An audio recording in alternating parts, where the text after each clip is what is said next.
Habang nakasakay ng nilumang pampaseherong bus, abala ang 25 years old na si Cesar sa pagbabasa ng librong nabili niya sa isang bookstore bago magbiyahe papunta rito sa probinsya kung saan lumaki ang kanyang mga magulang. Nag-request kasi ang mga magulang niya na dalawin naman ang lolo Crisanto niya na nasa 70 years old na.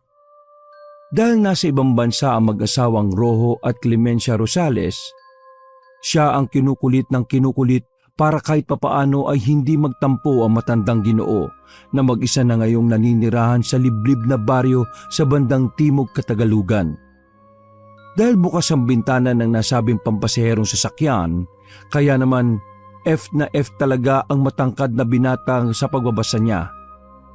Mas relaxing kasi sa pakiramdam ang ganoong pagbabasa, lalo na kung napapaligiran ka ng magagandang tanawin, mga puno, taniman at kabundukan na dinagdagan pa ng malamig at sariwang simoy ng hangin.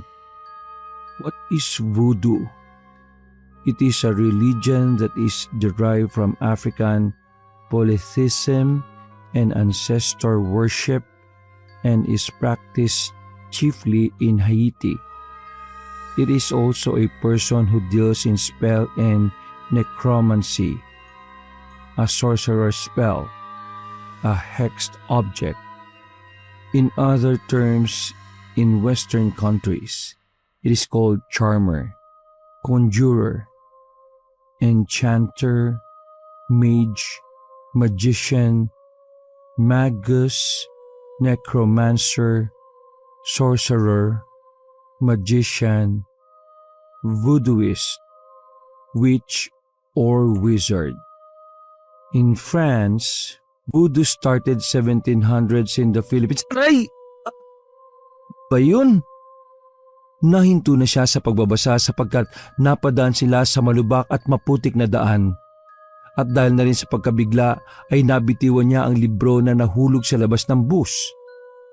Hindi na niya ito nakita dahil tila natabunan na nagtatalsikang putik galing sa gulong ng sinasakyan niyang bus. Naknanto ko naman kabibili ko lang nun eh. Gustuhin niya mang magreklamo pero naisip niyang wala na ring saysay dahil abala na ang lahat sa paghawak sa kung saan-saan para lang hindi mahulog sa mga kinauupuan. Ganun na rin ang kanyang ginawa at dahil binayaran niya rin ang katabing upuan kaya wala siyang katabi. Kaya naman isinampan na lang niya roon ng paa at sumandal sa binate para mas maging komportable. Grabe naman tong daan papunta kina lolo. Parang bago ko makarating laspag na ako. Naudlot na siya sa pagbigkas sapagkat nagawi ang tingin niya sa pinakadulong upuan ng kaliwang bahagi ng bus. Meron kasi rong isang Ginoo na maputla ang muka. Medyo lubog ang mga mata at tila nangangayayat. Panay ang himas nito sa magkabilang balikat habang marahang iniikot na pa-counterclockwise ang ulo. Nang lumingon sa kanya ang lalaki, ay umiwas kagad siya ng tingin sa likuran niya mismo sa pinakadulo ring bahagi ng bus. May 3 malalaking bayong na di-zipper na nakikita niya lang sa mga malalaking pamilihan katulad ng Divisoria at Baclaran. Sa pinakadulo na malapit sa bintana ay may napansin siyang paa ng tao. Pero bago pa niya tingalain to, ay isang malakas na pag-uga na ang yumanig sa kanilang lahat na nakasakay sa bus. Napapikit tuloy siya at pagdilat niya ay nakatingin na siya sa bubungan ng sasakyan. Huminto saglit ang bus at bumaba ang driver, konduktor at ilang pasahero. Aray! Ang sakit nun Naudlot na naman siya sa pagsasalita sapagkat mula sa pagkakahiga sa upuan ay napatingin siya sa daanan ng mga pasahero. Nakita na naman kasi niya ang paang nakatalikod sa likod ng bus. Naglalakad to papunta sa harapan kasunod ng iba pang tao. Nang bumalik siya sa pwestong pagkakaupo, ay hinanap niya ang marungis na paa pero wala naman siyang nakita kaya napakusot mata siya bago lumingon sa likuran. Nakita niya ang lalaki kanina, ang pwesto ng 3 bayong at pagkatapos ay humimas-himas na naman to sa magkabilang balikat habang iniikot-ikot ang ulo na pa-counterclockwise. Kahit sino naman sigurong magbuhat ng ganyang kalaking bayong, sasakit din talaga ang mga balikat eh. Pero in fairness kay kuya, sa katawan niyang yan, nakakuha niya pang magbuhat ng ganyang kalalaking bayong. Pagkalaon ay sumilip siya sa bintana sa pinagmasdan at pinakinggan ng driver, konduktor at ilang pasahero na nagpapalitan ng usapan. Nastak kasi ang bus sa putikan kaya kailangan magtulungan ng mga pasahero para makalis doon bago dumilim. Habang abala ang lahat, dinukot lang ni Cesar ang kanyang cellphone at nang makitang 4:00 na ng hapon ay napabuntong hininga siya. Pero napakunot noo siya nang mapansin niyang walang signal sa area kung saan sila naroon. Tinamaan naman talaga na magaling oh. Walang signal mode. Ay nako naman. Napasandal na lang siya sa upuan habang ibinubulsa ang cellphone. Pagkatapos noon ay hinayaan na lang niya ang mga tao sa labas na magtulong-tulong. Bahala kayo dyan. Iidlip ako. At nakaidlip nga siya pero hindi niya rin inakala na magiging mahaba ang kanyang pagtulog. Nagising na lang kasi siya dahil sa malakas na sigaw ng konduktor na nagsasabing nasa Barrio Magdalena na sila. Pagkadilat ng mga mata ay kaagad napatayo si Cesar. At dahil sa matangkad ang binata, kaya nauntog pa siya dahilan upang mabaling ang atensyon ng mga tao sa kanya. Malakas kasi ang tunog. Naman, buwisit naman oray ko. Habang kumakamot ng ulo ay muling pasigaw na nagtanong ang konduktor kung merong bababa kaya nagsalita siya kaagad. Pakibaba na lang ako sa arko, Manong. Pagkahinto ng bus ay kinuha niya kaagad ang bag sa compartment na nasa ulunan niya at dali-daling bumaba sa bus dahil na rin sa hiya. Nang nasa arko na siya ay minasdan niyang umandar ang bus paabante. Pero hindi pa man nakakalayo ay huminto na to. Kunot noon niyang pinagmasdan ng bus habang kumakamot-kamot pa rin sa ulo. Oh, bakit huminto na naman? Ilang segundo lang din ay nasagot na ang tanong niya sa sarili. Ang lalaking may bitbit na 3 bayong ay bumaba rin pala. Tinulungan pa ito ng konduktor sa pagbababa ng mabibigat na bayong hanggang sa may lumapit na roong isang tricycle galing sa terminal na hindi napansin ni Cesar. Uy, may tricycle pala. Ay, buti na lang. Sumakay siya at kaagad nagpababa sa bahay ng kanyang lolo Crisanto. Alam niya naman kasing halos lahat ng mga tao roon ay magkakakilala na, kaya hindi na rin siya gaanong nababahala. Pasado 5:30 ng hapon ay narating niya na nga ang dati nilang bahay nung hanggang 5 taong gulang siya. Pagbaba pa nga niya ng tricycle ay may nakita siyang lalaking mas matangkad pa sa kanya. Medyo maputla lang to at lubog ang mata. Kahit na nahihiya ay nilapitan niya to at tinanong dahil nakatayo lang ito sa gilid ng gate. Kuya, dito po ba ang bahay ni Lolo Crisanto? Nakangiting tumango ang Ginoo at pagkatapos ay nakipagkilala pa ito bilang si Eric bago bigla na lang umalis at naglaho ng hindi niya namamalayan. Napabuntong hininga na lang siya bago tumapat sa gate at magsalita ulit. Salamat, nakarating din. Tao po! Lolo Crisanto! Lolo Crisanto! Mahina niya kinatok ang gate na kinakalawang hanggang sa lumabas ang kanyang hinahanap. Kasing tangkad niya, puti ang mahabang buhok, pati balbas at bigote. Sakto ang hubog na katawan pero mahahalatang matanda na talaga to dahil medyo laylay na ang mga balat sa braso at mukha. Sino ka? Hindi kaagad nakapagsalita ang gwapong binata dahil sa asta ng kanyang lolo. Napakasama kasi ng tingin nito sa kanya na halatang hindi siya nakilala. Pumeki na lang siya ng ngiti sabay hawak sa shoulder strap ng bag para doon mapunta ang tensyon na nararamdaman niya. Lo? Si Cesar po ito. Cesar, wala namang Cesar dito sa lugar namin. Kilala ko ang lahat ng taga rito kaya wag mo kong niloloko ha! Napangiwi na lang ng pasimple ang matangkad na binata sapagkat kitang-kita niya ang pagkunot ng noo ng kanyang lolo. Umalis ka na rito kung ayaw mo makatikim sa akin! Si lolo talaga, napakapalbiro. Anak po ako ni Rojo at Clemencia Rosales, lo. Ako po si Cesar Rosales, ang nag-iisa mong apo. Pagkasabi niyang yon ay biglang nagbago ang reaksyon ng mukha ng Ginoong may mapuputing buhok. Tila nagliwanag sa tuwa ang mukha nito pagkakita sa kanya na hindi pa rin makapaniwala. Ano ba yan, Cesar? Ang laki mo na! Bilisan mo at pumasok ka dito, apo! Pagbukas ng gate at paglapit sa matandang lalaki ay nakangiting nagmano ang binata bilang paggalang. Niyakap naman siya ng maigpit ng kanyang lolo na halatang sabik na sabik at nangungulila sa pagmamahal. Butit na padalaw ka. Ano namang masamang hangin ang nagpatpad sa'yo rito? Labi ka naman, lo. Masamang hangin talaga. Sa pogi kong ito masamang hangin lang ang magdadala sa akin dito.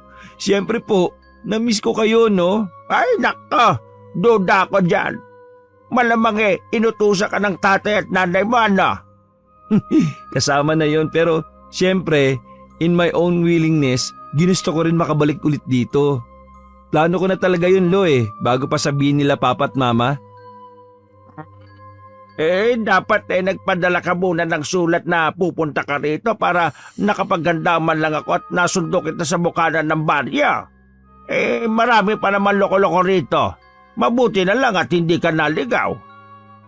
Nagpigil sa pagtawa ang matangkad na binata patapos marinig ang sinabi ng kanyang lolo patungkol sa pagsulat. Sa kabilang banda ay nakaramdam siya ng habag para rito. Sapagkat sa sibilisadong henerasyon ay tila namumuhay pa rin si Lolo Crisanto sa dating kapamaraanan. Lolo, hindi na usang pagsulat-sulat ngayon. Isang message at call lang pati social media. Pwede na kayong makontak basta may cellphone, no? Ang kaso nga lang, wala namang signal dito sa lugar nyo Kaya hindi na ako nagsabi. Yun nga ang punto ko, apo. Walang silbi sa lugar na ito ang cellphone na yan. Halika na nga sa loob, apo, para makapaghapunan na tayo. Mabuti na lang nagbigay si Luning at saka yung apo niya ng ulam kani-kanina lang. Sige po, lo. Nagugutom na rin ako Itong mga nabili kong pagkain dito sa bag, hindi naman panghapunan Habang pumapasok sa loob ng bahay, ay naisip ng gwapong binata ang luning na tinutukoy ng kanyang lolo. Bago kasi bumaba ng tricycle, ay meron siyang nakita at nakasalubong na matandang babae na may kasamang magandang dalaga na tila galing mismo sa bahay ni Lolo Crisanto. Baka yun na nga yun. Maganda pa naman yung babae. Ano kayang pangalan? Pagdating nila sa kusina ay pinapwesto kagad ni Lolo Crisanto ang kanyang apo sa tapat ng hapagkainan. Pagkuha na kumuha siya ng 2 plato at kutsara. Nasa mesa na kasi ang maliit na kaldero na naglalaman ng kanin habang ang ulam ay nakatakip lamang ng lumang plastic dish cover. Pagtanggal na matandang lalaki ng tumatakip sa ulam ay tumambad sa paningin nila ang mainit-init pang bangus na sinigang sa miso. Humalimuyak din ang mabangong amoy nito kaya napalunok si Cesar. Wow! Mukhang masarap yan, lo Mainit-init pa. Oo, nagbigay ng ulam yung pinakamalapit kong kapitbahay si Luning, pati yung apo niya na si Lenny. Lenny pala ang pangalan nun. At malapit na kapitbahay pala ni Lolo. Nice! Mukhang may enjoy ko tong bakasyon ko rito Bakit napapangiti ka dyan? Nasisiraan ka na ba ng bait? Hape, magsandok ka na't kumain. Grabe ka naman, lo. Natutuwa lang ako kasi mukhang may enjoy ko yung bakasyon ko rito ng 1 linggo Enjoy naman magbakasyon dito, apo. Tama ka dyan. Pero sa ngayon medyo may problema kinahaharap ngayon ng baryo kaya mag-ingat-ingat ka ha. Ayaw naman kitang mapahamak habang nasa poder kita kaya naman sasamahan kita sa mga lakad mo. Hmm, okay lang naman lo, para magkaroon tayo ng bonding. Gusto ko rin po talaga kayong makasama eh. Yun naman ang purpose ng pagpunta ko rito eh. Ngumiti ang matandang lalaki at nagsimula ng kumain. Itatanong pa nga sana ni Cesar kung ano ang tinutukoy ng kanyang lolo na kinakaharap na problema ng baryo, pero pinigilan na niya muna ang sarili. Ayaw niya munang basagin ang masayang hapunan na nakasama niya ulit si Lolo Crisanto sa tagal ng panahon. Habang kumakain, ay marami pa silang napag-usapan patungkol sa buhay ng buong pamilya. Hindi masyadong tinatanong na matandang Ginoo tungkol sa mga magulang niya, pero siya lang ang kwento ng kwento. Makalipas ang ilang minuto, pagkatapos nilang magapunan, ay sinamahan ng matandang Ginoo ang kanyang apo sa dati nilang silid noong nakatira pa sila rito. Nang nandun na, ay iniwan muna ni Lolo Crisanto si Cesar para makapagpahinga saglit at makapagbihis na rin. Hindi naman ganun karumi at kaalikabok ang silid dahil ayon sa matandang lalaki, palagi niyang nililinis ito dahil madalas din siyang may mga panauhin. Hindi na masyadong matandaan ang gwapong binatang itsura ng nasabing kwarto, pero sa pagkakaalala niya, malawak ito noon. Sa bagay, bata pa ako noon kaya parang malawak ang tingin ko sa kwarto na to. Pero ngayon ko lang na-realize na mas malaki pa pala ang kwarto ko sa bahay kaysa rito. Napagtiyagaan pala nila mama at papa na tumira rito. I wonder kaya umalis at nagpunta sa Manila. Pero bakit kaya hindi sumama si Lolo? Inilapag niya ang malaking bag sa gilid ng lumang kama at naupo roon habang naguhubad ng suot. Sabi ni Lolo, madalas daw siyang may mga bisita. Sino-sino naman kaya? Hindi pa niya natatapos halos ang pagsasalita at paghuhubad ay nakarinig na siya ng boses mula sa labas. Nakabrief tuloy siyang napasilip sa maliit na bintana ng silid at nakita niya sa labas ang 3 katao na kausap ang kanyang lolo. Dahil madilim na ang paligid, kaya hindi niya maaninag masyado ang mga taong kausap na matandang Ginoo. Hindi niya rin masyadong marinig ang usapan dahil medyo malayo at mahina ang mga boses kaya umalis na siya sa gilid ng bintana at nagpatuloy na sa pagbibihis. Maya-maya pa, pagkatapos makapagpalit ng pambahay, habang nakahiga sa kama at nagmumuni-muni ay kumatok si Lolo Crisanto sa pintong nakabukas bago nagwika. Apo, Cesar, gusto mo bang sumama mamayang alas 7 sa isang kapitbahay natin dito sa baryo? Sige po. Ano pong meron, Lo? Lamay yun, Apo. Ayos lang ba sa'yo? Kung ayaw mo naman pwede kang magpaiwan dito. Naisip lang kitang isama dahil medyo matatagalan ako makauwi. Wala kang kasama rito hanggang mamayang alas 12 ng hating gabi. Hindi po, Lo. Sasama po ako. Wala rin naman akong gagawin kung magpapaiwan ako dito. Nakaka-boring lang po, di ba? Ay siya, sige. Magpapalit lang ako ng damit po. Maganda ka na rin tapos hintayin mo na lang ako sa sala. Sure, Lo. Sige po. Paglabas ng matandang lalaki sa silid, ay nag-ayos na rin ng sarili ang binata. Siniguro niyang magandang lalaki siyang tingnan para pagdating sa lamay ay maging center of attraction siya. Matapos may sutulit, ang paboritong red vintage wristwatch na padala ng kanyang mga magulang galing ibang bansa ay minasdan niya ang sarili sa wall-mounted mirror na parang kasing tanda na rin niya. Gandang lalaki mo talaga, Cesar. Grabe! Nagpapogi pose pa siya habang umingiti-ngiti sa harap ng salamin. Sana pumunta si Lenny para makilala ko siya. Kapag nagkakilala kami, syempre, may getting to know each other yun. Pagkatapos nun, syempre, magkakamabutihan na kami. Syempre, kasala na tapos… Hoy! Apo! Ready ka na ba? Ako naman to si Lolo, panira naman ang moment to. Inayos niya muna ulit ang damit bago mag-spray ng pangmalakasan niyang pabango. Papunta na, Lo, eto na po! Pagdating sa sala ay naabutan niya matandang Ginoo na may dalang lumang handbag na gawa sa abaka, katulad ng mga materialis na ginagamit sa paggawa ng mga bayong. Hindi na niya natanong kung anong laman ito sapagkat nag-aya na ang matandang lalaki na lumabas ng bahay.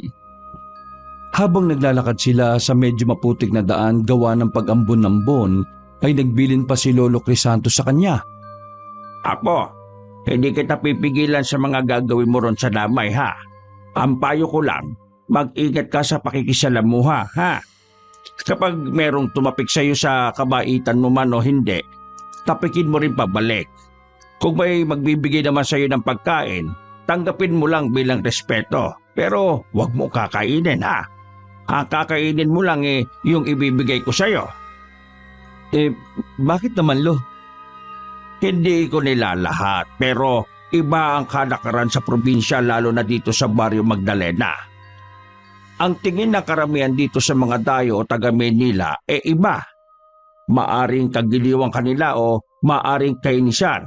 Kaya huwag kang basta-basta makikipagkaibigan. Ganun po ba? Dati naman akong taga rito, di ba, Lo? Mas mabuti na yung nag-iingat. Basta, huwag kang mawawala sa paningin ko ron, ha? Sige po, Lo. Pagkatapos ng pag-uusap na yon, paglabas nila ng tulay na bato ay sumakay na sila ng tricycle na kani-kanina pa pala naghihintay. Namukaan ni Cesar ang lalaki sapagkat parang nakita niyang isa ito sa kausap kanina ng kanyang lolo na nagpunta sa kanilang bahay. Siya lang ang nasa loob na sumakay at sa likod na ng nagmamaneho pumuesto ang 70 years old na matanda. Pagkaandar ng tricycle ay nakinig na lang siya sa usapan ng dalawa patungkol nga sa patay na pupuntahan nila. Kaya napag-alaman niya na ito nga ang lalaking nagpunta kanina sa bahay nila. May tricycle naman pala. Bakit hindi na lang siya dumiretso sa bahay? Para hindi na kami naglakad. Medyo weird ang mga tao rito, no? Kaya siguro nag-decide sila mama at papa na umalis kami rito. Bahala na nga. Mag-enjoy na lang ako sa lamay kaysa magpaka-boring. Ang mahalaga naman kasama ko na ulit si Lolo ngayon. Mabilis na lumipas ang oras. Pagdating nila sa lamay ay iba ang ine-expect ni Cesar. Marami-rami rin naman ang nakikipaglamay kaya lang ay akala niya kasi katulad sa Maynila na sobrang daming tao lalo na kapag huling lamay. May iilang nag-iinuman lang sa bandang dulo at may mga kababaihan naman sa kabila na nagbibingo. May isang table din na nagsusugal, naglalaro ng tong-its. Bukod doon, ang ibang tao ay nasa loob na ng bahay kung saan nakaburol ang pinaglalamayan. Katulad ng inaasahan ni Lolo Crisanto, maraming mga mata ang nakaagaw ng atensyon ng kanyang apo. Si Cesar naman ay patay mali siya lang kunwari pero ang totoo ay medyo naiilang na rin siya kaya napabulong pa ng pasimple ang poging binata.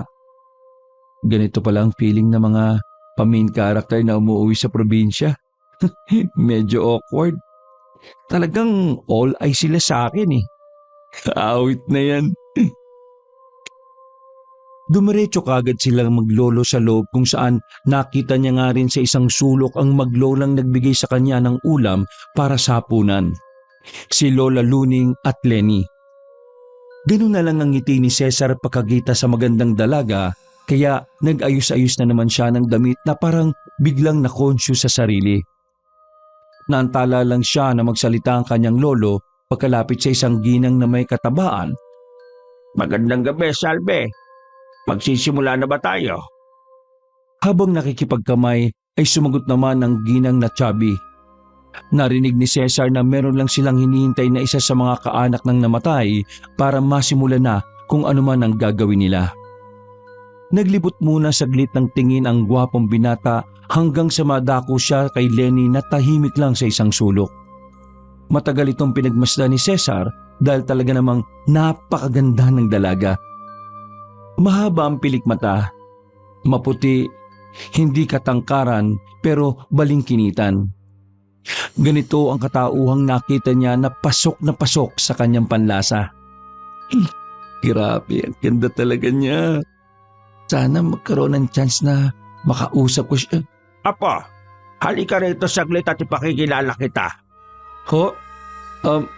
Sige po, Lo. Nahihiyaman ay wala nang nagawa si Cesar. Naisip niya na lang na ito na rin talaga ang pagkakataon niya para makilala ang magandang Binibini. Mga kasama, si Cesar ang apo ko. Kung natatandaan niyo pa, ito yung nag-iisang anak ni na Rojo at Clemencia. Kitang-kita ang pagkabigla ng mga naroon pagkakita sa kanya at karamihan sa mga yon tuwang-tuwa at nagbigay ng compliments nila sa binata. Palakpak tenga lang si Cesar habang pinapakinggan ang mga sinasabi ng mga taong kumakamay sa kanya. Na ang tangkad niya, nahati ang mukha niya sa ama at ina, na ang pogi niya at makisig. Nautlot lang ang lahat ng yon nang marinig niyang magsalita ang matandang babae mula sa kanilang likuran. Ang laki-laki na pala ng pon mo, Crisanto. Siya na ba si Cesar? Ang huli ko siyang nakita 5 taon pa lamang siya. Bakit kanina hindi ko siya nakita nung nagbigay kami ng ulam ni Lenny? Ay mga ilang minuto pagkaalis nyo saka lang naman siya dumating. Wala man lang ang pasabi. Mabuti na lang talaga at nagbigay kayo ng ulam kaya napakain ko ng hapunan. Halika rito po. Siya nga pala, eto si Lune, yung nagbigay ng masarap na ulam kanina sa atin. Ay, salamat po Lola Luning. Ang sarap ng bangus na sinigang sa miso. Ay nako, huwag ka sa akin magpasalamat. Si Lenny ang nagluto nun. Halika nga rito, apo. Lumapit ang magandang Binibini at nakipagkamay sa kanya. Kaya ganun na lang ang tuwa ni Cesar. Pakiramdam niya tuloy ay luluwa ang puso niya sa sobrang kaba matapos mahawakan ang malambot na kamay nga ni Lenny. Thank you sa masarap na luto mo ah. Ay, Cesar nga pala. Walang anuman. Ako nga pala si Lenny, apo ni Lola Luning. Eksaktong pagkatapos nilang magkamayan ay lumapit naman si Ginang Salve sapagkat dumating na ang kamag-anak na hinihintay nila. Dahil doon ay pumwesto na si Ginoong Crisanto sa harap ng kabaong at umupo doon habang si Cesar ay nanatili lang sa kanyang pwesto at nagtatakang pinagmamasdan ang kanyang lolo. Lumapit din sa unahan si Lola Luning pero naiwan si Lenny na katabi lang ng binatang nagmamasid sa mga nangyayari. Anong gagawin nila? Ipapanalang nila si Kuya Iping para mabilis na makatawid ang kaluluwa niya sa kabilang buhay. Ganun pala. Hindi na lang ipinahalata ni Cesar na nakokornihan siya sa sinabi ng dalaga sapagkat bilang laki sa syudad, katawa-tawa kapag nakarinig ng mga ganoong pananalita. Pagkadaka ay napatingin ulit siya kay Lolo Crisanto na abala na. Napatingin pa siya sa lumang handbag na binuksan ng matandang lalaki. Nang makita niya ang isang itim na libro ay napakunot noo siya. Ang librong yun. Papangunahan kasi ni Lolo Crisanto ang panalangin at sa libro ng karunungang lihim ang gagaling ang dasal na bibigkasin niya. Nang marinig yun ng binata, bigla siyang napatingin kay Lenny na seryoso namang katanaw sa mga taong nasa tapat ng kabaong. Libro ng karunungang itim? Oo, tama ang dinig mo.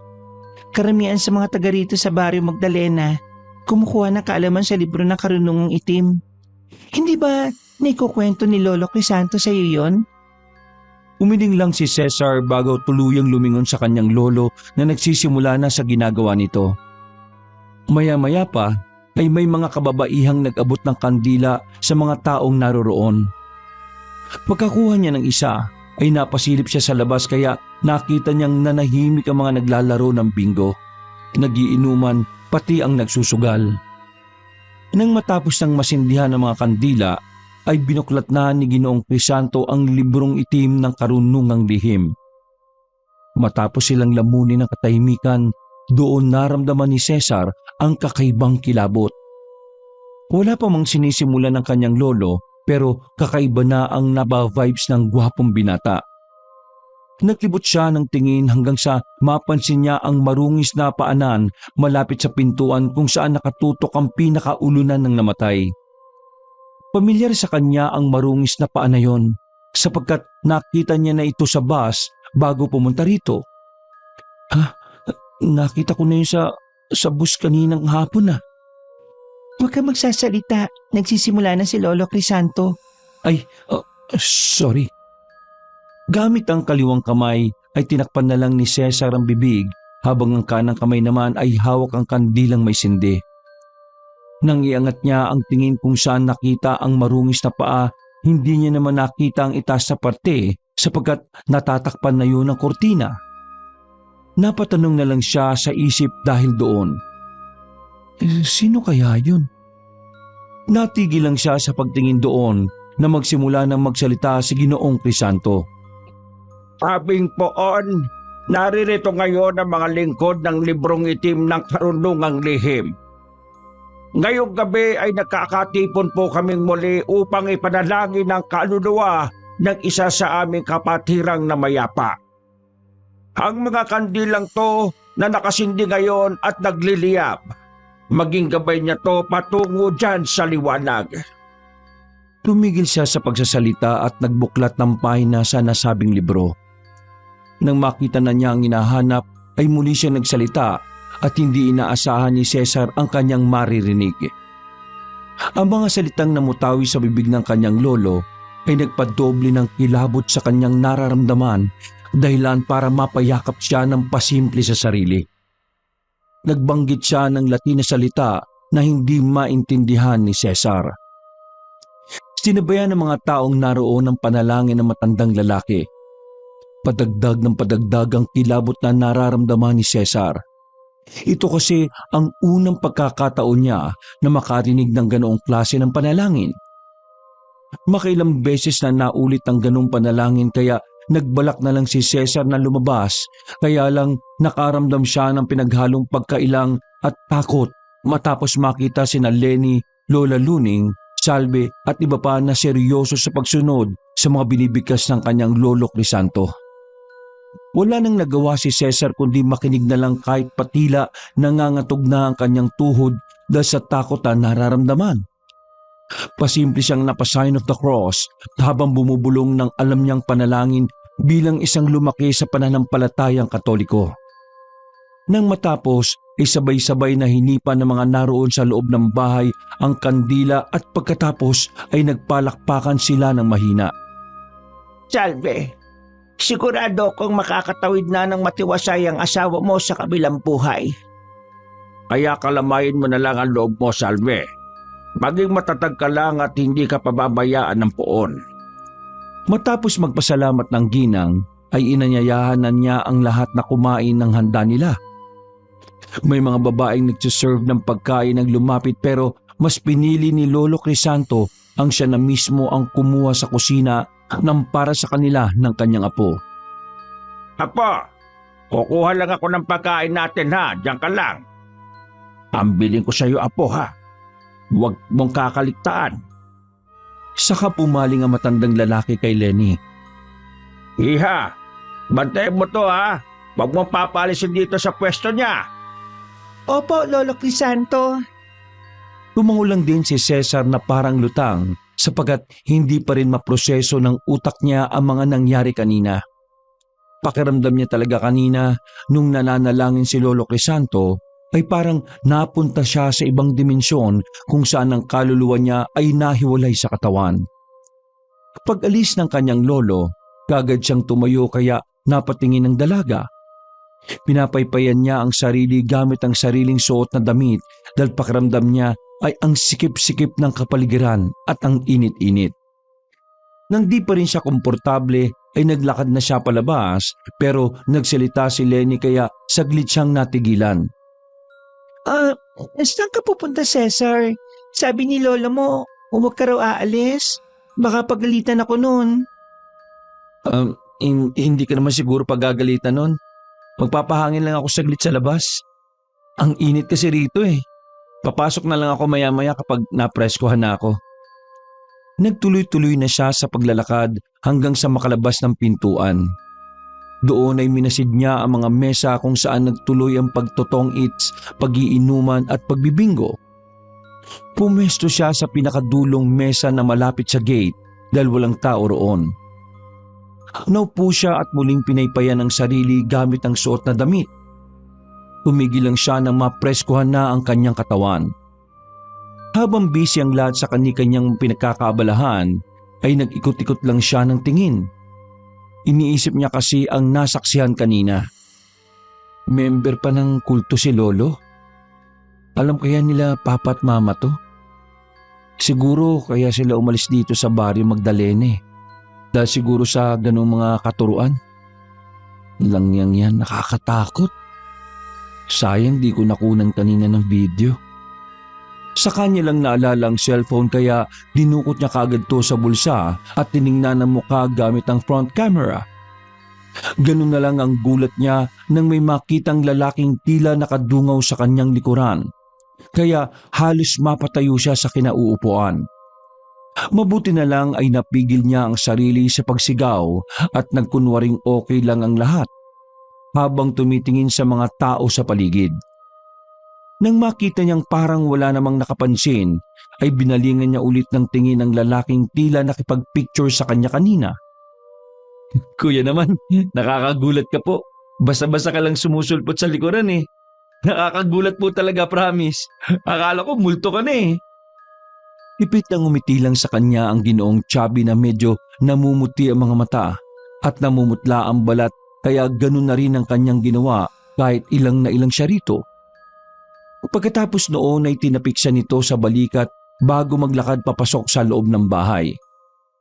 Nang maalala niya ang bili ni Lolo Crisanto patungkol sa pagtapik, ay hinabol niya kaagad ang lalaking chubby pero pagpasok niya sa loob ay sinalubong na siya ng kanyang lolo. Cesar, sabi ko naman sa iyo na huwag kang lalayo, di ba? Umupo ka na nga ron at ito na ang pagkain natin. Kumain ka na muna at makipagkwentuhan kay Lenny ha, para hindi ka antokin.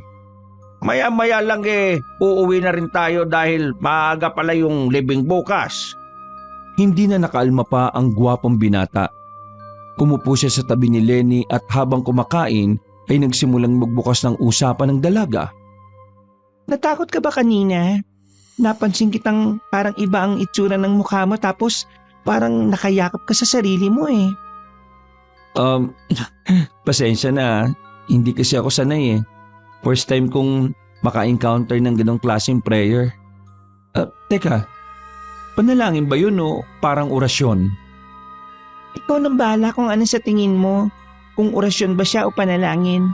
Pero dito kasi sa Barrio Magdalena, natural na ganito dahil karamihan dito nag-aral ng panggagamot. Panggagamot?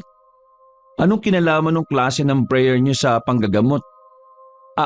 I see. Ibang panggagamot pala ang tinutukoy mo. Like, kulam ba? Parang ganon? Nakangiting tumango si Lenny bago sumubo at ngumuya na makakain. Nang malunok na, ay muli siyang nagsalita na tila naaaliw sa kausap niyang inosente sa mga ganoong bagay. Si Lola Luning at Lolo Crisanto mo, ang mga namumuno. Tapos si Aling Salve pati yung iba pa. Nang mapansin ng dalaga na tila nakaramdam na naman ng kakaibang takot ang kanyang kausap dahil sa mga sinasabi niya, ay muli niya tong kinausap para mapagaan ang loob at mapawi ang pangamba. Hindi naman porke sinasabing mangkukulam masasama na. Katulad ng lolo mo at lola ko at ang iba pang taga rito na tinuturuan nila, ginagamit nila ang librong itim ng karunungang lihim para makapagpagaling ng tao at para hindi pumatay. Nagets ko na. Pero may tanong lang ako. Kung nanggagamot sila ng mga may karamdaman, anong kinamatay ng asawa ni Aling Salve? Si Kuya Iping, tama? Hindi kaagad nagsalita ang dalaga. Nag-iba rin ang hilatsyan ng mukha nito na mula sa pagiging mayumi at mahinhin ay parabang dumilim na may kung anong bagay na hindi masabi sa kanya. Parang narinig ko kasi hindi naman namatay sa sakit si Kuya Iping. Ang sabi nila may pumatay daw. Sa katunayan, pangalawa na siyang lalaki na namatay dito sa Barrio Magdalena na kaparehong kaso. Hindi matukoy pero sigurado sila Lola Luning at Lolo Crisanto na gawang kulam din ang ikinamatay. Doon na-realize ni Cesar na kaya pala siya pinag-iingat ng kanyang lolo kanina. Dahil din tuloy doon ay naalala na naman niya ang lalaking chubby na tumapik sa kanya. At dahil ubos na ang pagkain niya, inilapag niya to sa upuan at tumayo para hanapin na sana ang nasabing lalaki. Kaya lang ay hinatak na naman siya ni Lenny. Tara, tingnan natin si Kuya Iping. Nahihiya man siyang alisin ang kamay ng dalaga sa kanyang braso ay napilitan na lang siyang sumunod sa harap ng kabaong. At ganun na lang ang gulat niya nang makita ang itsura ng lalaking nasa kabaong. Chubby ang mukha nito at maputla ang balat. Katulad ng lalaking tumapik sa kanya kanina. Sa sobrang pagkagulat ay nahawi niya ang kamay ng dalaga at napatras. Nagtaka naman ng lahat ng mga nakakita dahil sa matinding niyang reaksyon, dahilan na rin kaya napalapit ang kanyang lolo. O apo, ayos ka lang ba? Hindi siya nakaimik. Napaupo na lang siya sa upuan habang pinakikiramdaman ng sarili na nangangatog sa takot. Tumango lang siya sa matandang Ginoo at hindi na ipinahalata pa ang matinding pagkasindak. Dahil tuloy sa nangyaring yon, ay nawala sa konsentrasyon ng binata kaya hindi na tumaayos na nakausapan ni Lenny hanggang sa mag-uwian na sila. Pagdating nila sa bahay, ay napansin na ng Ginoo na tila balisa ang kanyang apo. Kaya bago matulog ay kinumpronta niya muna ito. Ayos ka lang ba, apo? Kanina ko pa napapansin na parang wala ka sa sarili ah. May nangyari ba nung nasa lamay tayo? Meron po kasing tumapik sa akin, Lo, doon sa lamay. Pero hindi ko nabalikan ng pagtapik eh. Ano? Anong hindi mo tinapik pabalik? Nakilala mo ba yung muka? Hala tayo dyan. Halika, balikan natin para matapik mo rin. Paano ko po tatapikin yung patay na? Natigilan ng matandang lalaki habang nakatingin sa kanya. Hindi to kagad nakapagsalita. Napakunot noo lang to habang tila nagtataka sa sinabi ng kanyang apo. Anong ibig mong sabihin? Nung nasa labas po ako ng bahay habang nagpapahangin, may nakita kong chubby na lalaki. Nakausap ko pa po siya at nakangitian. Sa kanya ko tinapik sa balikat. Hinabol ko siya sa loob pero di ko na nakita eh. Narealize ko lang na siya pala yung patay nung tumingin kami ni Lenny sa kabaong. Dahil sa mga nakwentong yun ni Cesar ay kaagad nagsagawa ng pangontrang dasal ang kanyang lolo. Halos ilang oras siyang nag-orasyon sa kanyang apo para lang mailayo to sa anumang panganib na maaaring mangyari. Sa kanila kasing paniniwala bilang mga mangkukulam, kapag patay na ang naglipat ng sumpa, mahirap tong malabanan maliban na lang kung alam mo ang purpose kung bakit ito naglipat ng sumpa. Sa kaso ni Cesar, inisip ni Lolo Crisanto kung bakit tinapik ng yumaong si Ipeng ang kanyang apo. Kaya naman sinubukan niyang tawagin ang kaluluwa ng Ginoo sa pamamagitan ng orasyon. Nang masindihan na ang mga kandilang itim sa palibot ni Cesar, muling nagpaalala ang matandang lalaki. Kahit na anong mangyari, apo ha, wag na wag kang lalabas sa pabilog na kandilang yan. May sindi man to o wala. Hanggat hindi tayo natatapos, wala kang ibang gagawin kundi manatili sa loob niyan. Paniwalaan mo ko, apo ha, at hindi ka mapapahamak. Opo, Lolo. Nang handa na ang lahat ay nagsimula na si Lolo Crisanto sa pagsasagawa ng ritual. Muli siya nagdasal ng mga salitang siya lamang ang nakakaintindi. Nangilabot na naman ang binata matapos mapakinggan ang mga salitang hindi niya maintindihan. Nagpatuloy naman ang matandang Ginoo sa pagsasalita matapos niyang patakan ng dugo ang sahig galing sa daliring kinagatan niya. Sa ngalan ng aming poon at sa kapangyarihan ng librong itim ng kaalamang lihim, dugo ng aking dugo bilang sakripisyo. Tinatawagan ko ang kaluluwa ng namayapang si Iping upang siya ay tanungin kung bakit niya binati ang aking apo. Iping! Magpakita ka at sumagot ka sa aking panawagan! Sabay-sabay na namatay ang mga kandilang itim dahil sa malakas na hangin pumasok sa loob ng silid na kinaroroonan nila. Habang nilulukob ng kadiliman ng buong paligid, unti-unti ring namamayani ang matinding lamig. Lamig na hindi galing sa ihip ng hangin kundi dala ng mga enerhiya na nagsasamang espiritu. Iping! Kung naririnig mo ako, tinatawag kita, magparamdam o magpakita ka. Makailang ulit niyang inulit ang mga sinabing yon hanggang sa ang isang kandila na nasa pagitan nila ni Cesar ay bigla na lang nagningas. Nangilabot ng husto ang binata habang nakatingin sa kanyang lolo na tila nag-iba ang kulay ng mga mata. Lo, tama na po. Kinakabahan po ako. Hindi na niya natapos ang pagsasalita sapagkat sumenyas ang Ginoo sa kanya na manahimik. Napayakap na lang si Cesar sa sarili habang hindi niya alam kung may iyak ba siya sa sitwasyon. At habang nanginginig ang buong katawan dahil sa takot ay nagpatuloy naman ng kilabot na namamayani sa buong paligid. Ilang saglit pa ay lumakas ang apoy ng kandilang itim sa pagitan nilang maglolo. Sumayaw-sayaw ito na parang may gustong ipahiwati kaya pareho silang napatingin doon. Iping, kung ikaw yan, magpakita ka ng mga senyales. Hindi pa man halos natatapos na matandang lalaki ang kanyang sinasabi, ay namatay na naman ang kandila kaya nilamon na naman sila ng kadiliman. Lo, nasaan na po kayo? Lo? Pagkatapos sabihin niyo ng binata ay nakarinig siya ng mahinang hagiktik ng babae mula sa pintuan na nasa likuran ng kanyang lolo, kaya mas lalo siyang natakot. Dinig na dinig ni Cesar ang tibok ng kanyang puso. Lo, ayaw ko na po! Buksan niyo na po ang ilaw, please! Lo! Nagpatuloy ang hagiktikan pero hindi pa roon natapos ang lahat. Dahil mula sa labas ng silid ay dinig na dinig nila ang mabibigat na tumatakbong yabag. Palakas yun ng palakas at halatang papunta sa kinaroroonan ni Cesar kaya napatayo siya at binalak lumabas sa mga kandilang nakapalibot sa kanya. Lo! Tulong! Isang nakasisindak na tinig ng demonyo na humahalakak ang umalingaw-ngaw sa buong silid.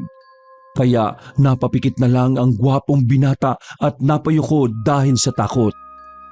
Pagdilat niya ng mga mata ay nakabukas na ang ilaw pero wala na sa harapan niya si Lolo Crisanto. Nakatayo na to sa switch at kabadong nakatingin sa kanya. Pareho silang basang-basa ng pawis dahil sa nangyari. Dahil sa engkwentrong yon, hindi nakatulog halos sa maglolo. Inanyayahan niya rin munang matulog si Cesar sa kanyang kwarto habang hindi pa nare-resolba ang tungkol sa pagtakip ng namayapang si Iping. Habang nagpapalipas sila ng oras sa silid, ay naikwento pa na matandang lalaki sa kanyang apo na tila meron daw pumipigil kay Iping para makipag-ugnayan. Isang malakas na uri ng sumpa ng masamang mangkukulam. Dahil doon ay hindi na rin napigilan ni Cesar ang magtanong sa kanyang lolo. Lo, ano po bang ikinamatay ni Kuya Iping? Ang totoo niyan, hindi pa rin namin matukoy sa ngayon kung bakit siya pinatay na masamang mangkukulam. Pinatay ng masamang mangkukulam? Paano niyo po nasabi? Ang mga kaanib ay protektado ng librong itim ng karunungang lihim. Hindi basta-basta nakakasakit o nakakaiwas sa anumang panganib. Ang tanging magiging sanhi lang ng kapamakan ng isang kaanib ay mismong pangkukulam din. Ganun po pala. Kaya medyo naintindihan ko na. Pangalawa na si Iping sa mga namatay na kaanib kaya nag-aalala na kami dahil baka may sumunod pa. Ayaw na naming may sumunod pa sa kanila ni Eric. Nang marinig niya yon ay biglang sumagi sa isip niya ang lalaking nakita sa tapat ng gate noong dumating siya rito. Lolo, matangkad po ba yung Eric na tinutukoy niyo? Tapos medyo lubog ang mga mata? Nagtatakang tumango ang Ginoo at hindi na nagsalita. Grabe. Nung pagdating ko po dito, habang nasa gate ako, nakita ko po siya at nakausap eh. Hindi ko sukat akalaing patay na rin pala siya. Bakit po sila parang nagpapakita sa akin? Napaisip din ng matandang lalaki kung bakit nga ba sa apo niya pa mismo nagpapakita ang mga namayapang kaanib. Hindi ko rin alam apo pero huwag ka mag-alala sa ngayon. Dahil nag-orasyon naman ako ng pangontra sa iyo kaya habang nandito ka, walang mangyayaring masama. Pinapangako ko. Sana makapag-enjoy ka pa rin sa bakasyon mo rito. Siyempre naman Polo, ang mahalaga nakasama ko kayo. Pero matanong ko lang po, alam po ba nila mama at papa ang tungkol sa ganitong ginagawa nyo? Alam naman nila at hindi naman sila hadlang. Ang totoo niya na po, ako lang ang nagsabi sa kanila na umalis sa lugar na ito dahil gusto ko rin naman na mamuhay kayong pamilya ng normal at maayos. Pero sino mag-aakala na sa pagbalik mo hindi kagad normal na pangyayari ang mararanasan mo? Ni wala ka pang 24 oras rito. Kaya nga po Pero kahit nakakatakot, hindi ko naman po pinagsisisihan. Pagkatapos ng usapang yon, ay pinatulog na ng Ginoo ang kanyang apo habang siya naman ay nagbabantay at nag-iisip ng mga dapat gawin. Pagsapit ng 8:00 ng umaga, nagising si Cesar na siya lang ang tao sa buong bahay. Hindi na siya nagtaka sapagkat alam niya namang nakipaglibing ang lolo nito. Habang nag-aalmusal ng agahan na nakahanda na para sa kanya, ay muli niyang pinagnilay-nilayan ang mga nangyari kahapon. Sa unang pagkakataon sa kanyang buhay, nakaranas siya ng kababalaghan na masasabi niyang nakakatakot talaga. Pero sa kabilang banda ng kanyang isip ay masaya siyang na-experience sa mga yon. Siguro, gift na to na naman ako kay lolo. Ewan, para pa rin akong nananaginip, lalo na yung mga nangyari kagabi. Diyos ko po. Napa-sign of the cross siya nang wala sa oras bago tapusin ang pagkain. Nang mahugasan na niya ang pinagkainan, ay naghanap siya ng mapagkakaabalahan habang hinihintay na dumating ang kanyang lolo.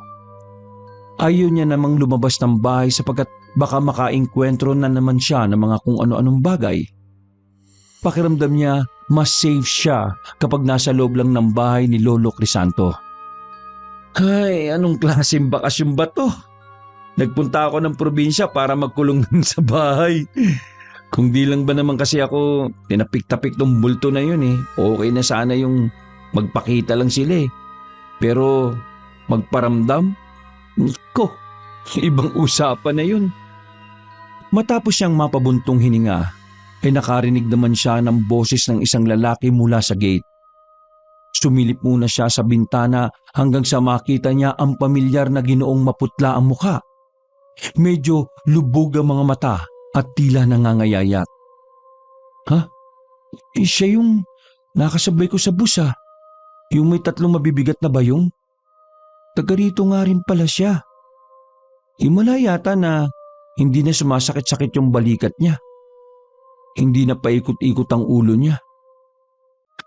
Sa bagay, marami manggagamot sa lugar na to. Baka kaanib din siya nila lolo. Pagkasabing yon, ay saka siya marahang naglakad papunta sa pintuan. Sino po yan? Pasensya na po, wala po si Lolo Crisanto Nakipaglibing po siya kay Kuya Iping. Ikaw naman talaga ang sadya ko kasi ikaw lang makakapagsabi kay Lolo Crisanto. Ako nga pala si Monmon, Cesar.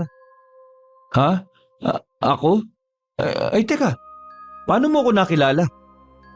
Mapait na ngumiti ang Ginoo bago muling nagsalita. Sa hindi naman malamang kadahilanan ay tila nakaramdam si Cesar ng bigat sa dinadala nito. Pakisabi naman kay Lolo Crisanto, tulungan niya ako. Ngayon, pumunta siya sa bahay. Kailangan na kailangan ko ng tulong niya. Ayaw kong mamatay ng ganito. Alam kong nakikita mo ang nilalang na nagpapahirap sa amin. Ikaw ang makakapagsabi kay Lolo Crisanto para maalis to sa balikat ko. Pakiusap naman Matapos yung sabihin ni Monmon ay naglakad na to palayo. Sinubukan naman siyang sundan ni Cesar kaya lang paglabas niya ng gate ay wala na ang Ginoo. Bigla siyang napaisip sa mga sinabi nito kaya naman napatangan na lang siya sa gate. At hindi na malayang dumating na pala ang kanyang lolo. Bakit nakatulala ka niyan? Anong meron? Ay, Lo, nandyan na po pala kayo. Wala po ba kayo nakasalubong? Mon yung pangalan Hinahanap po kayo. humihingi ng tulong. Si Monmon, sigurado ka ba? Opo, nakausap ko po siya eh. Ang sabi niya, sabihin ko raw po sa inyo ngayon na pumunta sa bahay nila dahil kailangan na kailangan niya ng tulong niyo. Ano pang sinabi niya? Ayaw niya raw pong mamatay ng ganun eh. May mga sinabi pa ba siya bukod doon, Apo? Ano po, hindi ko po maintindihan pero ganito ang pagkakasabi niya sa akin. Alam ko raw na nakikita ko yung mga nilalang na nagpapahirap sa kanila. Ako raw po makakapagsabi nun sa inyo. Para raw maalis sa balikat niya yung pabigat. Wala akong mag-get sa mga sinasabi niya, Lo eh. Alam mo bang comatose kayo si Monmon? Habang pauwi kami galing sa libing, may nakita kaming ambulansya na nagsakay sa kanya at dinala siya sa poblasyon. Po? Pero kausap ko po siya kanina, Lo eh. Ngayon naiintindihan ko na kung bakit ka tinapik ng kaluluwa ni Iping. Para malaman mo ang dahilan kung bakit siya namatay. Malamang pareho lang to ng nangyari kay Eric at itong nangyayari ngayon kay Monmon. Ano po bang gagawin natin, Lo? Magbihis ka, Apo, at pupunta tayo ngayon sa bahay nila. Wala nang inaksayang oras sa maglolo. Matapos maihanda ni Ginoong Crisanto ang kanyang lumang handbag, ay nagtungo na nga kagad sila sa bahay ni Monmon. Hindi na nila nadaanan pa si Lola Luning at si Lenny dahil natulong pa ito sa paglilinis ng bahay ni Salve pagkatapos lang ng libing ng asawa.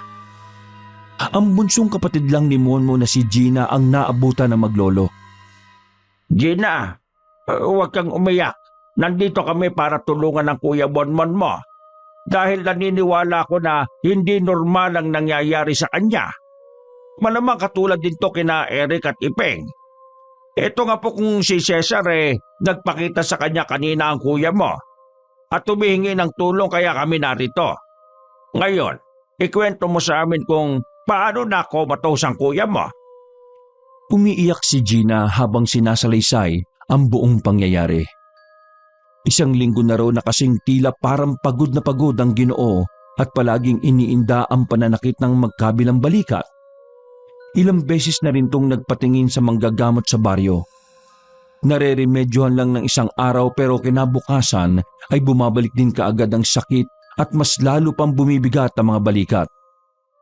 Nagpasuri na rin sila sa totoong doktor pero wala rin namang nakitang mali sa balikat maliban sa pagbigat ng timbang ni Monmon. Nang marinig yun ni Cesar, naalala niya si Monmon nung nasa bus sila. Kaya pala panay ang paikot-ikot nito sa ulo at paghimas sa magkabilang balikat. Bigla ring sumagi sa isip niya ang nakitang marungis na paa dun sa bus na nakita niya rin sa lamay ni Ginoong Ipeng. May naiisip ka ba, Apo? Alalahanin mong mabuti. Alam ko na, Lo. Pero hindi ako sigurado eh. Noon kasing nakasabay ko sa bus si Kuya Monmon, may nakita kong marungis na paa ng babae na malapit sa mga bayong na bitbit niya. Nakita ko rin po yung marungis na paa na yon sa lamay ni Kuya Ipeng. Nakita mo ba yung itsura? Hindi po eh. Medyo weird tong sasabihin ko, Lo, pero kalahating katawan lang ang nakikita ko kaya naisip kong baka yung itaas na parte ng katawan nakapasan sa balikat ni Monmon. Kasi sabi niya sa akin kanina, gusto na niyang maalis yung nakapasan sa balikat niya. Lalong naiyak si Gina nang marinig yon na sinabi ni Cesar. Si Lolo Crisanto naman ay kaagad inilabas ang librong itim ng karunungang lihim kasama ang ilang 3 kandilang itim. Sigurado ako na iisa lang ang gumagawa nito kay na Monmon, Ipeng at Eric. Kaya ngayon, tutulungan natin si Monmon. Ibabalik natin ng 10 beses ang sumpang ginawa nila.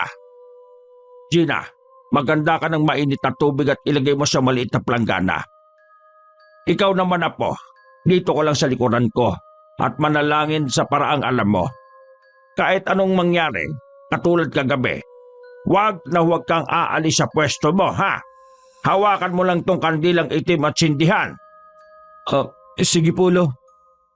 Makalipas lang ang ilang minuto, pagdating ni Gina tanga ng maliit na plangganang may lamang mainit na tubig, ay inilapag to ng matandang lalaki sa sahig. Pagkatapos ay pinagitnaan niya ito ng kandilang patrayanggulo. Sinindihan niya isa-isa ang kandila. Nagbigay din siya ng isa kay Gina at sinindihan. Pinayuhan niya rin ang dalaga katulad ng payo niya sa apo. Tsaka siya naupo sa tapat noon at binuklat ang itim na libro. Sa oras na magsimula akong manalangin, wala na magsasalita sa inyo, ha? Magmatsyag lang kayo ng tahimik sa buong silid at kung ano man ang makikita nyo, wag na wag kayong magpapadaig. Huwag kayong aalis sa pwesto mamatay man ang kandilang hawak nyo. At kahit anong mangyari, wag na wag kayong lalabas sa silid na ito. Pagkatango ng dalawa ay nagsimula na siya. Nagbigkas na naman muli si Lolo Crisanto ng mga salitang hindi maintindihan ni Cesar. Mabilis na nag-iba ang aura sa loob ng silid. Naramdaman kagad nilang tatlo yon lalo na sa Ginoong Crisanto na biglang nabigitan sa kapaligiran. Pakiwari niya ay kasama na nila sa iisang silid ang mangkukulam na nagpapahirap kay Monmon at pumatay kina Eric at Tipeng. Samantala, nanalangin na naman sa isipan si Cesar habang ang dalawa niyang kasama ay abala rin. Lord, aminado po ako na hindi ako paladasal. Pero sa mga oras na to, nakikiusap po ako na protektahan mo po kami ng lolo ko laban sa kung anong klase ng kadiliman ang kalaban namin ngayon. Pati po si Gina at Kuya Monmon. Kayo na pong bahala, Lord. Let your will be done in this place and in our lives. Nagsimulang umihip ang mahinang hangin galing sa labas ng bahay. Pero hindi naman naapektuhan ng mga nakasinding kandila.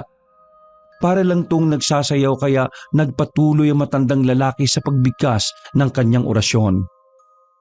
Dumoble ang bigat ng enerhiya sa loob ng silid habang ang lamig ay mas tumindi rin. Bukod doon, kahit nakasindi na ang mga kandila, ay parang ang dilim-dilim pa rin ang kapaligiran. Kinakagat na naman ni Lolo Crisanto ang kanyang hintuturo at nang dumugo na ito ay sa kanya ipinatak sa maliit na plangganang nasa gitna ng patrayanggulong hugis ng mga kandila. Matapos ang 3 ulit na pagpatak ng dugo sa tubig na nasa planggana ay saka siya muling nagsalita. Sa ngalan ng aming poon at sa kapangyarihan ng librong itim ng kaalamang lihim, dugo ng aking dugo bilang sakripisyo. Tinatawagan at inuutusan ko ang sumpang nakapatong sa balikat ni Monmon na siyang nagpapahirap sa kanya. Sa ngalan ng poon, magpakita ka at sumagot sa aking panawagan! Pagkatapos bigkasin niyo na matandang manggagamot, ay tila biglang nilamon ang katahimikan ng buong silid. Tumigil sa pagsayaw ang sindi ng kandila. Huminto ang pagtakbo ng orasan at tila ba napunta sila sa ibang dimensyon kung saan kahit ang mga sarili nila ay hindi na rin marinig sa tindi ng katahimikang bumabalot sa kanila. Maya-maya pa ay unti-unting kumulo ang patak ng dugo na nasa maliit na plangganang may tubig. Nagsunod-sunod na ang pagkulo nito hanggang sa palakas na ng palakas hanggang sa unti-unti na itong nakakabuo ng usok. Nanatiling nakatunghay si Cesar kahit ang totoo ay kabadong-kabado na siya sa mga nangyayari. Inuutusan kita! Sumpa na nagpapahirap kay Monmon! Lumabas ka! Sa isang iglap, ang usok na namuo mula sa kumukulong tubig ay kumorte ng isang babae. Mahabang itim na itim nitong buhok na siyang tumatakip sa buo nitong mukha at marungis ang itsura lalo na ang mga paa. Ngayon, sumpa! Binabalaan kitang lumaya sa pang-aalipin kay Monmon. Hindi kita pinahihintulutang gumawa ng kahit na anong bagay na makakasakit sa tao. Wala kang karapatang manakit ng tao. Bumalik ka kung saan ka nararapat. Bumalik ka ng 10 beses ang bigat sa kung sino mang nag-utos sa iyo. Mula sa usok ay kitang-kita nilang tatlo kung paano nagkaroon ng pisikal na anyo ang nasabing nilalang. Nang tumapak ito sa sahig, ay biglang nagulat si Ginoong Crisanto pero hindi siya nagpakita ng takot. Pagkatapos noon ay biglang namatay ang lahat ng kandila, dahilan upang mabalot na matinding kadiliman ang buong silid kahit maaraw sa labas. Nagsisigaw sa takot si Gina habang ang maglolo naman ay nanatili lamang tahimik kahit na ramdam na rin nila ang matinding tensyon. Lolo Crisanto, ano pong gagawin natin? Walang gagalaw sa inyo. Manatili lang kayo sa pwesto. Naudlot na sa pagsasalita ang matandang lalaki sapagkat nangibabaw ang pagsigaw ni Gina at pagkagulgol dahil sa takot. Hanggang sa makarinig na lang sila ng kalabog sa sahig dahil sa nahimatay na ito. Pagkatapos noon ay mula sa kanilang harapan ay may mabibigat at makakasunod na yabag ang kanilang narinig. Kasabay ng pagsindi ulit ng mga kandila ay nawala na rin ang yabag pati ang babaeng marungis na mahabang buhok na nabuo mula sa usok. Sabay na napatingin ang maglolo sa walang malay na si Gina at sabay din silang napabuntong hininga. Lo, hus na po ba? Baka pwede ko pong tulungan si Gina. Ihiga ko lang siya na maayos. Sige apo. Bilisan mo lang dahil hindi pa tayo tapos. Hindi na halos natapos ni Lolo Crisanto ang pagsasalita sapagkat paglingon niya sa apo ay nasindak siya sa kanyang nakita. Dahilan para mabitiwan niya ang itim na librong hawak. Natigilan naman si Cesar at kunot noong napatingin sa matandang manggagamot habang pasimpleng hinihimas-himas ang kanyang mga balikat at mabagal na iniikot ang ulo ng pa-counterclockwise. Bakit ganyan ka na naman makatingin, Lo? Parang ang bigat ng balikat. Nang mapagtanto ni Cesar ang mga bagay-bagay, ay mabilis na gumapang ang kilabot sa buo niyang pagkatao. Kaya bigla siyang nakaramdam ng pagkamanhid. Nakarinig din siya ng mahihinang hagikip ng isang babae at paglingon niya sa bandang kanan ay ganoon na lang ang pagkasindak niya nang makita ang nakakatakot na itsura ng babaeng nakapasan sa kanyang balikat. Sa sobrang haba ng katawan nito ay akalain mong magkahiwalay ang itaas na bahagi at ibabang bahagi. Nanginginig ang kalamnan niya at hindi alam ang gagawin. Habang si Ginoong Crisanto naman ay dali-daling kinuha sa sahig ang librong nabitiwan. At bago pa siya makapagbanggit ng orasyon laban sa sumpang yumakap sa kanyang apo, ay hinawakan na si Cesar ng nilalang sa magkabilang noo. Doon ay tila may kung anong sari-saring alaala ang isa-isang pumasok sa utak ng binata. Namuti ang kanyang mga mata na parang napoposes habang nakatingala.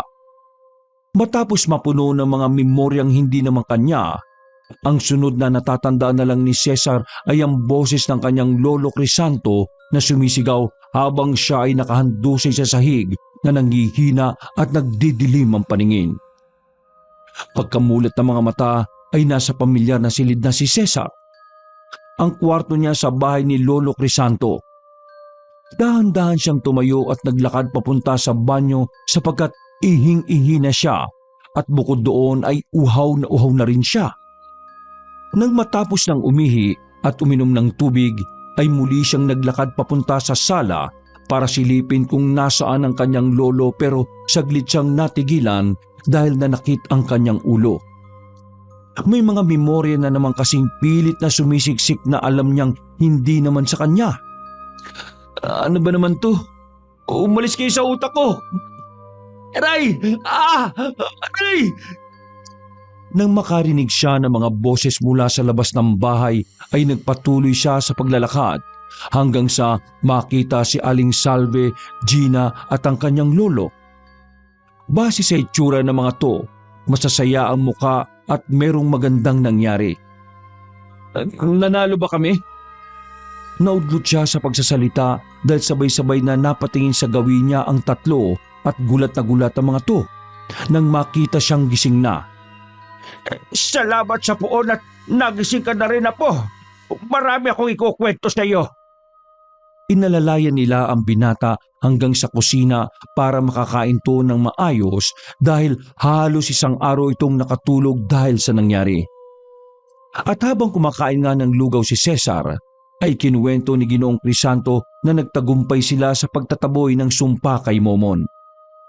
Ligtas na kasi ito sa panganib at nagising na rin. Kasalukuyan na lang nagpapagaling at ilang araw mula ngayon ay makakalabas na ng ospital. Kahit ganun ang nangyari ay pakiramdam ni Cesar hindi siya masaya. May mali kasi siyang nararamdaman at alam niyang may hindi tama. Apo, dahil sa tulong mo napigyan ng hustisya ang pagkamatay nila Eric at ni Iping. Bukod doon gumaling din si Monmon kaya nandito ngayon sina Gina at Salve para magpaabot ng personal na pasasalamat. Si Salve ang nagluto nitong lukaw tapos si Gina, tumulong yan sa akin sa pag-aasikaso sa iyo habang wala kang malay. Pumiki ng ngiti ang gwapong binata habang nagpapatuloy sa pagkain. Salamat po, Aling Salve, Gina, Lolo. Babalik na po ako sa kwarto para makapagpahinga. Medyo inaantok pa rin po kasi ako . Sige apo, ako nang bahala sa mga bisita natin. Doon na muna kami sa sala ha. Basta kung may kailangan ka huwag kang mahihiyang tumawag.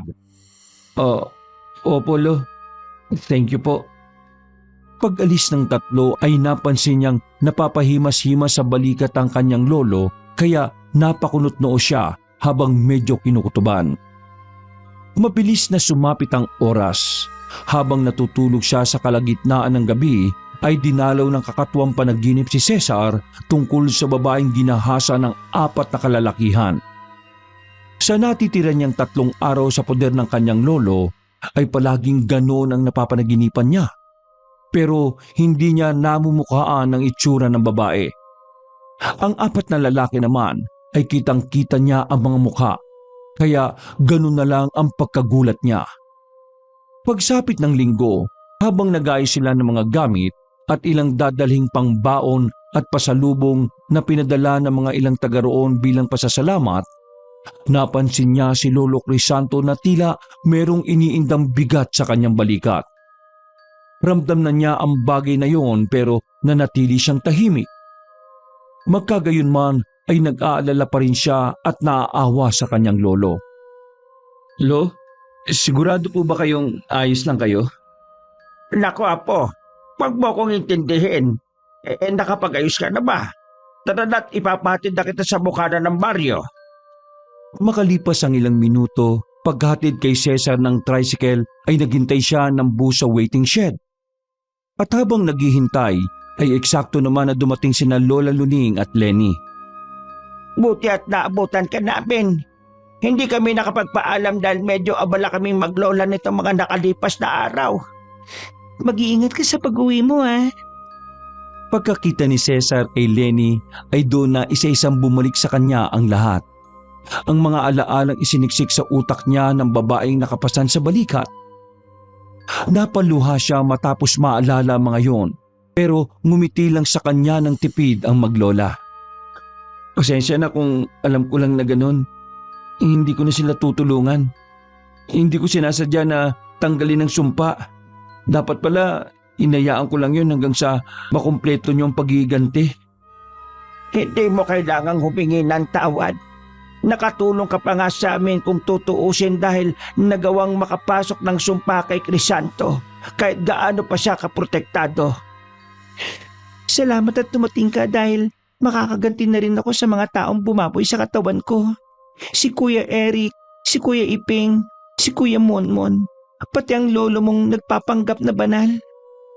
Napapunas ng luha si Cesar matapos maisip na tama nga ang kutob niya sa nangyayari ngayon kay Lolo Crisanto, na tila mabigat ang balikat.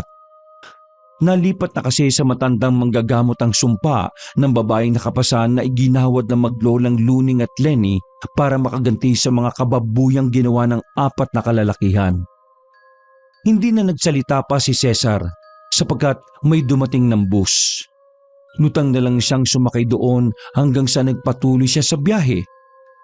Hindi na niya alintana ang lubak na daan. Umiiyak lang siya ng umiiyak na walang pakialam sa kanyang paligid kahit sino pa ang makakita sa kanya. Makalipas lang ang ilang araw, matapos niyang makauwi ng bahay ay nabalitaan na nga ni Cesar mula sa mga magulang na nasa ibang bansa na pumanaw na ang kanyang lolo Crisanto. Wakas,